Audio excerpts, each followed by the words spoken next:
ধর মা, বাচ্চা হলেই সব কষ্ট চলে যাবে।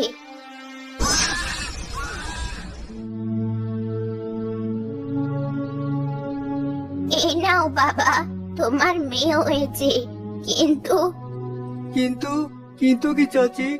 আমার বউ ঠিক আছে তো? কোথায় সে? না বাবা, সুফি মেয়েকে জন্ম দিতে গিয়ে মারা গেছে। আমি তাকে বাঁচাতে পারলাম না। এ আমার কি সর্বনাশ হলো! এই অভাগী মেয়েটাকে জন্ম দিতে গিয়ে সে মারা গেল। কি করব আমি? আবার সবকিছু শুরু হওয়ার আগেই যে শেষ হয়ে গেল। ভেঙে পড়িস না বাবা, শান্ত হ, ধৈর্য ধর। আমার দিদি ভাইয়ের দিকে তাকা, দেখ তোকে কিভাবে দেখছি। না মা, এর মুখ আর আমি দেখতে চাই না। কেমন মেয়ে, পৃথিবীতে এসে মাকে মেরে ফেললো। এভাবে বলতে হয় না বাবা, ও তো অবুঝ শিশু, ওর কি দোষ? এর নাম আজ থেকে ময়না। একদম ময়না পাখির মতো চেয়ে আছে তোর দিকে। দেখতে দেখতে 2 মাস কেটে গেল। ছোট্ট ময়নাকে নিয়ে বুড়িও বেশ হাঁপিয়ে উঠেছিল। এতটুকু দুধের বাচ্চাকে আমি আর কতদিন দেখবো? এত করে বলছি একটা বিয়ে কর। কেশরে কার কথা? তোমার যদি কোনো মেয়ে পছন্দ হয় তবে তুমি তাকে দেখতে পারো মা। আমার কোনো পছন্দ নেই। আচ্ছা বেশ, আমি তোর সবুজ কাকার মেয়ে কাকুলিকে পছন্দ করেছি। মা মরা মেয়ে, বড্ড ভালো। আমার দিদি ভাইকে সে দেখবে। ঠিক আছে মা, তুমি যেটা ভালো মনে করো। 2 দিন পর সাবু ও কাকলির মহা ধুমধামে বিয়ে দেওয়া হলো। শোনো মা, ময়নার মা আজ থেকে তুমি। মা মরা মেয়েকে তুমি কখনো অবহেলা করো না। আপনি কোনো চিন্তা করবেন না, আমি ময়নাকে নিজের মেয়ের মতো করেই মানুষ করব। ওর বাবার বড্ড অভিমান মেয়েটার উপরে, তুমি কখনো মেয়েটাকে অযত্ন করো না। কাকলি ময়নাকে নিজের মেয়ের মতো আদর ভালোবাসা দিয়ে বড় করতে থাকে। নে মা, আর একটু খা, হা কর। না মা, আমি আর খাবো না, আমার পেট ভরে গেছে, আর খাবো না। রোজ রোজ তোকে জোর করে খাইয়ে দিতে হয়, দিন দিন শুকিয়ে তো কাঠ হয়ে যাচ্ছিস। হা কর, আর একটু খা। আর খাবো না, তুমি আমাকে ধরতে পারবে না। হাতের কাছে পাই, তারপরে দেখিস, এর ডাবল খাওয়াবো। দুষ্টু মেয়ে একটা। মা এসেছেন? সেই সকাল থেকে আপনাকে খুঁজছি, আশেপাশে কোথাও দেখতে পেলাম না। কোথায় ছিলেন? সকালের খাবারটা খেয়ে নিন। সকাল থেকে পেটের ভেতরটা কেমন ব্যথা করছে বৌমা, তাই একটা গাছরা ওষুধ আনতে গিয়েছিলাম। আগে বলবেন না মা, আপনার ছেলেকে দিয়ে ওষুধ আনাতাম। তোমাকে আমি যত দেখি তত মুগ্ধ হই মা। আজ 5টি বছর ধরে ময়নাকে নিজের সন্তানের মতো করে আগলে রেখেছো। আমাদের সবার প্রতি তোমার কত ভালোবাসা। মা, আপনারা সবাই তো আমার নিজের, আমার আপনজন। আপনাদের সেবা যত্ন করা যে আমার কর্তব্য। ও মা, আমার মাথার ভেতরে কেমন জানি লাগছে। আমার শরীরটা বড্ড খারাপ লাগছে হঠাৎ। মা, মা আপনি ঠিক আছেন তো?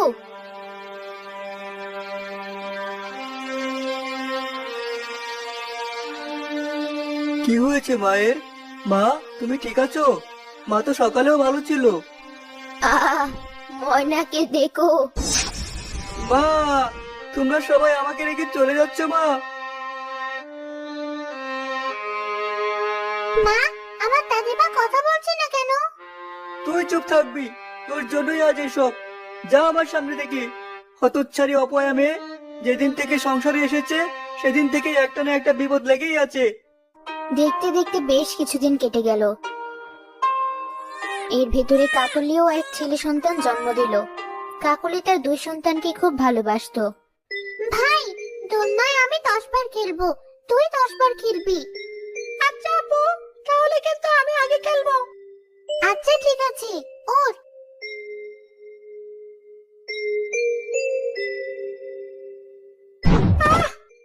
ব্যথা পেয়েছি। তোকে কতবার বলেছি যে ওর সাথে খেলবি না। তোর ছায়াও যেন আমার ছেলের উপর না পড়ে। অলক্ষী একটা, তোর জন্য আমি সবাইকে হারিয়েছি, আর কাউকে হারাতে চাই না। মেয়েটাকে এভাবে বকছো কেন? ওর কি দোষ? খেলতে খেলতেই তো ও পড়ে গেছে। তুমি কি মেয়েটার সাথে একটু ভালো ব্যবহার করতে পারো না? ও তো তোমারই মেয়ে। ওর কথা তুমি আমাকে বলবে না।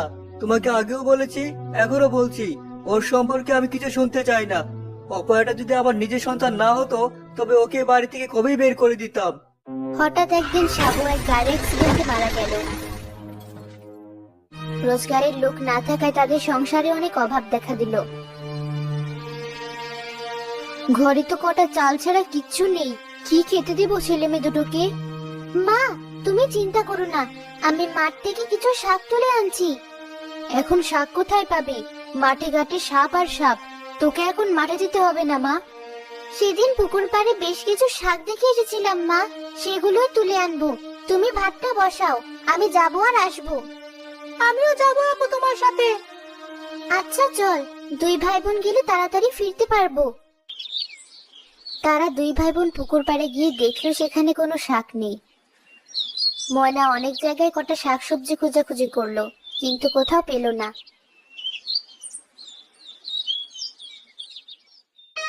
বাবা ঠিক কথাই বলতো, আমি অপয়া অলক্ষী, যেখানে যাই সেখান থেকে সবকিছু কেমন যেন শুকিয়ে যায়। আপু, এ কথা বলো না। বুবু, ওই দেখো কচু শাক, চলো আমরা কিছু কচু শাক তুলে নেই। হ্যাঁ চল ভাই, মা মনে হয় আমাদের জন্য অপেক্ষা করছি।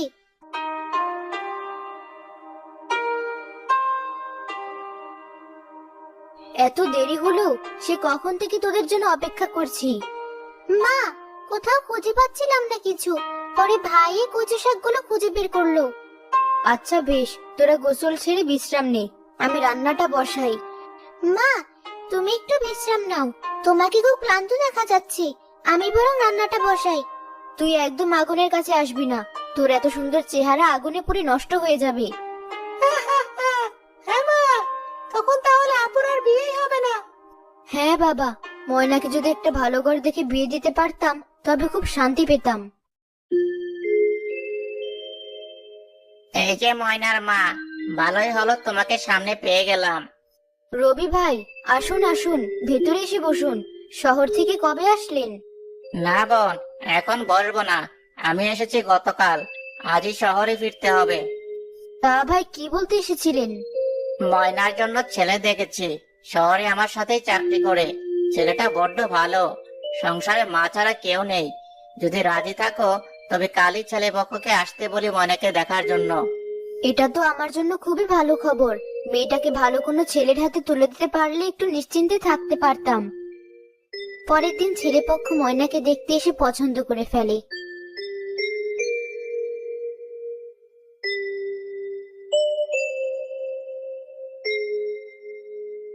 আচ্ছা মা, আমাকে বিয়ের পরে কি তোমরা পর করে দেবে? সন্তান কখনো কি মায়ের কাছে পর হয়?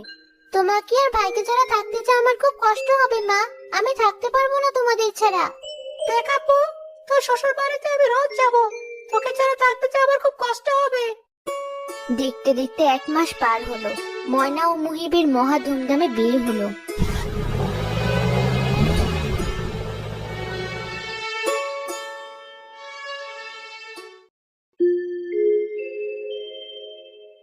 বউ, এ কদিন তোমার সাথে থেকে বুঝেছি তুমি খুব ভালো এক মেয়ে, সবকিছু কত তাড়াতাড়ি মানিয়ে নিয়েছো। তোমরা তো আমার আপন মানুষ, আপন মানুষদের মানাতে হয় না, তারা এমনিতেই মন থেকে আপন হয়ে যায়। বউ, আমরা তো গরিব, বেশি বড় লোক না, তুমি সংসারটা একটু মানিয়ে নিও। একটা ছোটখাটো চাকরি করি, আস্তে আস্তে সব ঠিক হয়ে যাবে। তুমি কোনো চিন্তা করবে না, আমি ঠিক সবকিছু মানিয়ে নেব। চাকরির জন্য আমার কালই শহরে চলে যেতে হবে, তুমি মাকে একটু দেখে রেখো, মায়ের বয়স হয়েছে তো। তোমার মা মানেই তো আমার মা, আমি মাকে দেখে রাখবো। পরের দিন মুহিব বাড়ি থেকে বিদায় নিয়ে সকাল সকাল শহরের উদ্দেশ্যে বেরিয়ে পড়লো। বৌমা, বৌমা কোথায় তুমি? এই যে নবাবের বেটি, তুমি এখানে? ঘরে এমন হাত পা গুটিয়ে বসে থাকলে চলবে? বাইরের কাজগুলো কি তোমার মা এসে করে দেবে? হ্যাঁ মা, করছি। শরীরটা বড্ড খারাপ লাগছে, মাথা খুব ঘুরছে, গায়ে জ্বর এসেছে মা। এসব বাহানায় কোনো কাজ হবে না, এখনই গিয়ে বাসে কাজ সেরে রান্না করে আমাকে খাবার দাও। মা, রান্না হয়ে গেছে, খেতে আসুন। এ কি, তুমিও আমার সাথে খেতে বসছো নাকি? হ্যাঁ মা, আমার খুব খিদে পেয়েছে, সকাল থেকে কিচ্ছুটি খাইনি। আমি কোনো ছোট লোকের সাথে খেতে পারবো না। ছেলেকে যদি আমি বড় করে বিয়ে দিতাম তবে সব জিনিসে আমার বাড়ি পরিপূর্ণ হয়ে যেত। যাও এখান থেকে, আমার গোসলের পানি তুলে দাও, কোনো খাবার হবে না। মা, তোমাদের কথা যে আমার খুব মনে পড়ছে। ভাই, তুই তো বলেছিলি বিয়ের পরে রোজ আমাদের বাড়ি আসবি, একদিনও তো আসলি না। বৌমা, এই হতচ্ছাড়ি। জি মা, কি হয়েছে, কিছু বলবেন? আমার কাপড়গুলো ধুয়ে দাও। কাপড় ধুয়ে বেলতলার কল থেকে পানি এনে দুপুরের রান্নাটা তাড়াতাড়ি সেরে ফেলো। মা, আমাকে কটা খেতে দিন, খিদের যন্ত্রণা যে আমি আর সহ্য করতে পারছি না। সারাদিন এত খাই খাই আসে কোথা থেকে? রোজ একবেলা করে খাবার পাবে, তোমার পেছনে এত পয়সা খরচা করতে পারবো না। এক সপ্তাহ পার হলো। না খেয়ে ও পরিশ্রমের ফলে ময়না দুর্বল হয়ে প্রচন্ড অসুস্থ হয়ে পড়ল।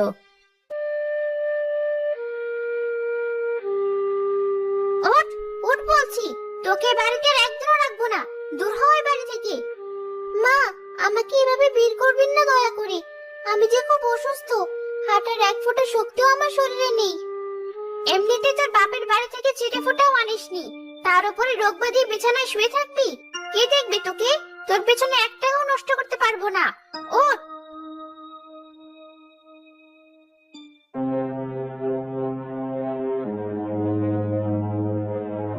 এভাবে টানবেন না মা আমাকে, আপনার ছেলে বাড়িতে এলে তার সাথে একটু দেখা করে আমি চলে যাব।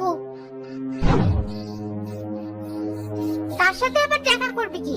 আমার ছেলে তোর সাথে দেখা করতে চায় না, সে নিজেই তোকে বাড়ি থেকে চলে যেতে বলেছে। আমার ছেলেকে আমি এবার বড় করে বিয়ে দেব। বেশ, তাই হবে মা। আপনার ছেলে যখন চায় না তখন আমিও আর এ বাড়িতে থাকবো না।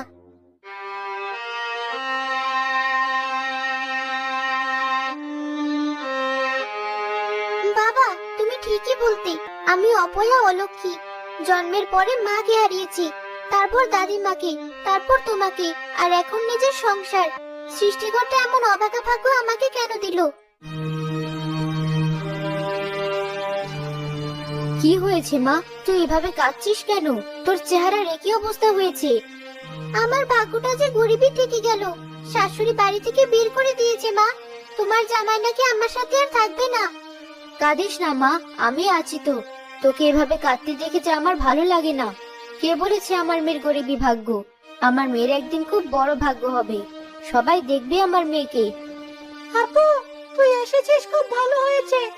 আমরা এবার একসাথে কাজকর্ম করব। ওই দেখ, কতগুলো মুরগি কিনেছে, আমি আর তুই সব মুরগিগুলো পুষবো। ঠিক আছে ভাই, এই মুরগি থেকে আস্তে আস্তে আমি বড় মুরগির খামার করব। ময়না ও রাজুর মুরগির খামারটা আস্তে আস্তে বড় হতে লাগলো। তাদের সংসারের অভাবও কিছুটা দূর হলো। এদিকে 1 বছর পরে মুহিব তার বাড়িতে ফিরে এলো।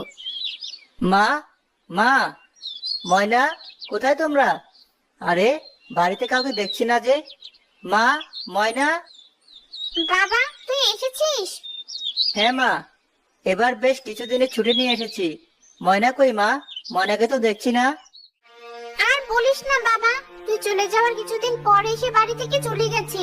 কত করে বললাম যেও না মা, আমার ছেলেটা বাড়িতে নেই, আমি অসুস্থ, কিছুতেই শুনলো না। কি বলছো মা? সে কেন চলে গেছে? আর কোথায় গেছে? তা তো জানি না বাবা, যাওয়ার সময় বলে গেল তোর মতো গরিবের সংসার সে করবে না। চিন্তা করিস না বাবা, তোকে আমি অনেক ভালো করে বিয়ে দেব। না না, ময়না খুব ভালো মেয়ে, সে কিছুতেই এমন করতে পারে না। আমাকে যে করেই হোক একবার তার খোঁজ নিতেই হবে। সকাল সকাল মুহিব ময়নার খুঁজে তাদের বাড়িতে গেল। ময়না, ময়না, ময়না। বাবা, তুমি এতদিন পরে? আমি কালী শহর থেকে এসেছি। মা বলল ময়না কোথায় জানি চলে গেছে, তাই আগে আপনাদের বাড়িতে আসলাম। মা, ওনাকে চলে যেতে বলো। যে আমার মুখ দেখতে চায় না তার সামনেও আমি যেতে চাই না। এ কি বলছো তুমি? আমি কেন তোমার মুখ দেখতে চাইবো না? মা তো বললো তুমি আমার সাথে থাকবে না, তাই চলে এসেছো।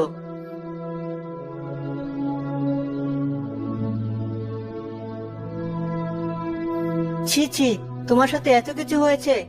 সত্যি বউ, আমি খুবই লজ্জিত মায়ের অমন খারাপ ব্যবহারে। আমি তোমাকে এবার আমার সাথে শহরে নিয়ে যাব বউ। আমি কথা দিচ্ছি, তোমাকে আর কোনো কষ্ট পেতে দেবো না। মা, তোদের তো সব ভুল বোঝাবুঝি মিটে গেছে, আর নিজেকে কষ্ট দিস না।